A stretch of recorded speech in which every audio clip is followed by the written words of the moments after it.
এক বছরের বাচ্চাদের জন্য একটা হেলদি স্বাস্থ্যকর একটা চিকেনের আমি রেসিপি নিয়ে এসেছি। আমার বাচ্চাকে আমি প্রায় দিয়ে থাকি চিকেনের রেসিপিটা। এই যে দেখুন, পেঁয়াজ, একটু গ্রেট করা আদা, আমি 1 চামচ তেল দিয়ে জাস্ট একটু ভেজে নেবো।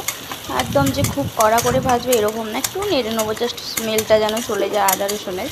আর এখানে আমি বিনস, আলু, টমেটো, গাজর কেটে নিয়েছি, কারণ সবজিটাও ওদের শরীরে খুবই দরকার। এগুলো আমি নেড়ে চেড়ে ভালো করে ভেজে নিয়ে তারপরে বেশি ভাজার দরকার নেই, হালকা করে নাড়লেই হয়ে যাবে, যাতে কাঁচা গন্ধটা যেন চলে যায়। তারপর এর মধ্যে আমি নুন, হলুদ অ্যাড করব। আর করার পর আমি চিকেনটা দিয়ে প্রেসার কুকারে সিটি করতে দিয়ে দেবো। আর একটু আপনারা চালও দিয়ে দিতে পারেন।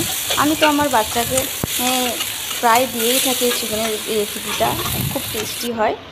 আপনাদের বাচ্চাকেও দিয়ে দেখবেন, খুব সুন্দর খাবে ওরা।